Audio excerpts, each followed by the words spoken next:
حضرت ابو ہریرہ رضی اللہ تعالی عنہ سے مروی ہے کہ رسول پاک صلی اللہ تعالی علیہ وسلم نے فرمایا کہ 3 خصلتیں نجات دلانے والی اور 3 خصلتیں ہلاکت میں ڈالنے والی ہیں۔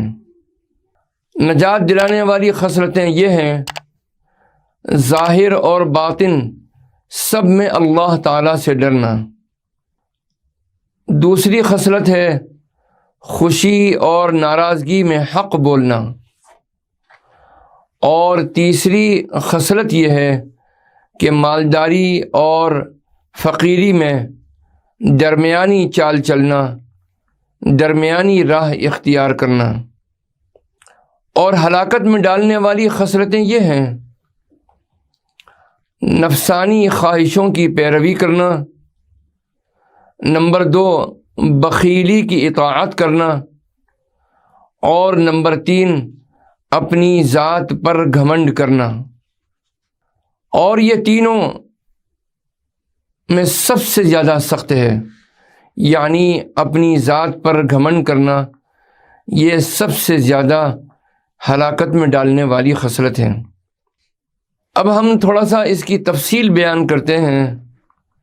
نجات دلانے والی 3 خصلتیں اس حدیث مبارکہ میں بیان کی گئی ہیں۔ پہلی خصلت ہے اللہ تعالیٰ سے ظاہر و باطن میں ڈرنا، جسے ہم تقویٰ کہتے ہیں۔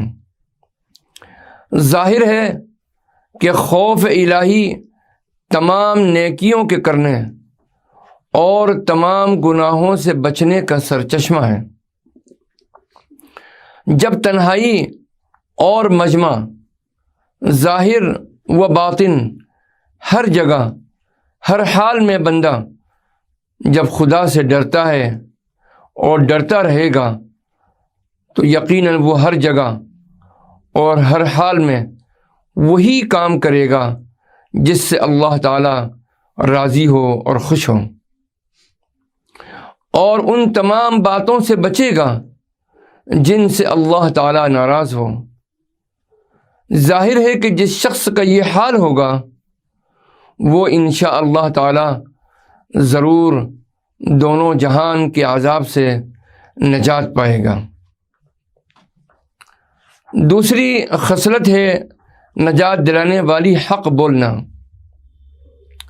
اسی طرح جو شخص اس خصلت کا عادی بن جائے گا، وہ خوشی کی حالت میں ہو یا ناراضگی کی حالت میں ہو، ہر جگہ ہر حال میں وہ حق بات ہی بولے گا، تو وہ گناہوں کی باتوں سے ہمیشہ محفوظ رہے گا اور اپنی اس حق گوئی پر جہاد کے ثواب کا مستحق ہوگا۔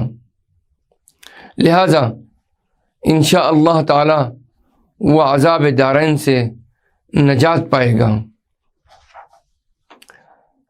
تیسری خصلت ہے جو بیان کی گئی ہے اس حدیث مبارکہ میں نجات دلانے والی خصلتوں میں، ان میں ایک خصلت ہے درمیانی چال، یعنی درمیانی راہ اختیار کرنا۔ یعنی امیری اور فقیری دونوں حالتوں میں جو درمیانی چال چلے گا تو ظاہر ہے کہ وہ دونوں حالتوں میں گناہوں سے بچے گا، جس کا ثمرہ دونوں جہان کے عذابوں سے بچنا ہے۔